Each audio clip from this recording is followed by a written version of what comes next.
Hey Canucks fans, forward Tanner Pearson will miss the next 4 to 6 weeks after undergoing successful hand surgery earlier today. Now, I talked about Tanner Pearson in my vlog from this morning and in my live streams last night recapping the game. It wasn't a great performance by Tanner Pearson. His whole start to the season hasn't been great. And last night he only played 6 minutes before getting injured.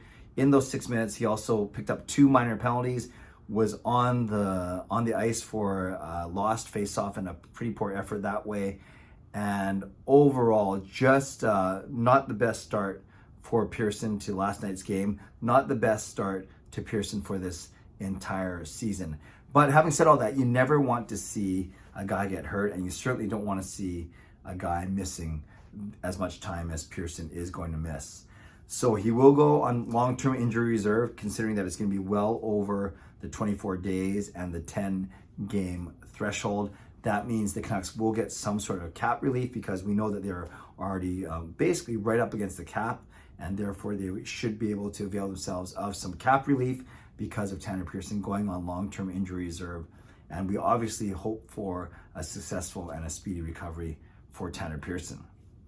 What this means, though, practically on the ice is Vasily Podkolzin and Nils Hoglander, the two guys, maybe as young guys as the guys who are still not sure if they're top 6, if they're bottom 6, if they can stand the rigors of everyday, the season, everyday games, I should say, and the toil of a long season. They're going to get a chance now to prove themselves. Hoglander is now in his third year. The last year was 3-year entry-level deal.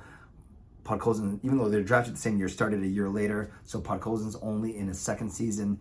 And they've already each missed 1 or 2 games. I think Hoglander's been scratched 2 or 3 times. Podkolzin's been scratched at least once.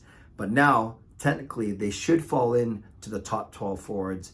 Now that even with Besser back, I'll talk about Sheldon Dries in a second, and with Lazar out. So really, we should expect Hoglander and Podkolzin to be the beneficiaries of Pearson's injury with respect to playing every day now and not coming out of the lineup unless they absolutely mess up or unless the coach really needs a different look. Because now with Lazar out and with Pearson out, your top 12 forwards basically look like this. You got Horvat, Pettersson, and Miller. You have the 3 Russians in Mikheyev, Podkolzin, and Kuzmenko. Then you do have Besser, and you have Garland, and now you have Stanika, you have Hoglander, you have Aman, and you have Dakota Joshua. And remember, that's those 12 forwards now, and that's not including Curtis Lazar and Tanner Pearson.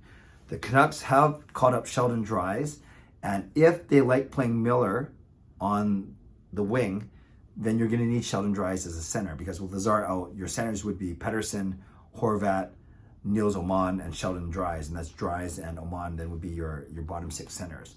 Not the strongest, although Dries, I do like his effort, and Oman's been up and down this season.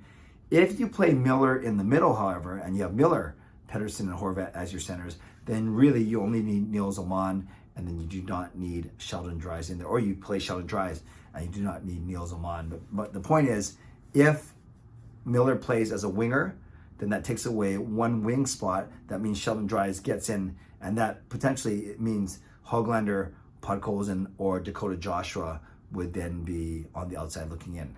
However, if you play Horvat as a center, that means Hoglander and Podkolzin are safe, likely, as wingers, and then it's either going to be Sheldon Dries or Nils Oman would be the odd man out. So I think that's, as Canucks fans, that's kind of what we need to see, why this story is important. Of course, it's important because it leaves a big hole, a top 9 winger who's low maintenance and has had a rough start to the season, but still one of Bruce Boudreau's favorite, more favored players.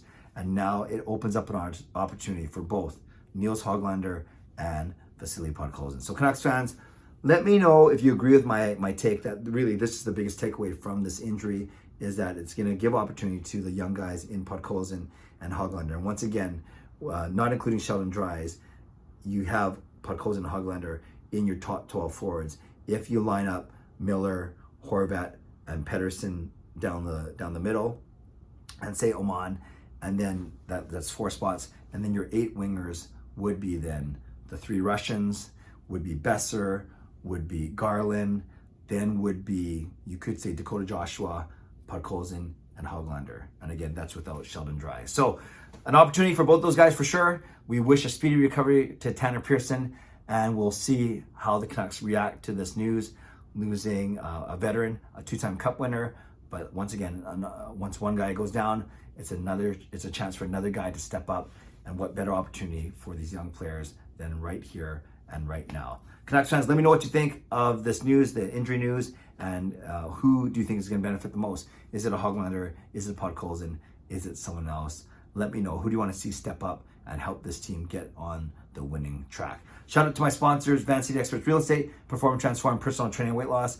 Thank you, legendary Lucas Gates, legendary Just Incredible, legendary Andrew Chang, Hall of Fame franchise members, and thanks to all of you for helping me move up in the subscribers and get closer to 10 clay, as I like to say.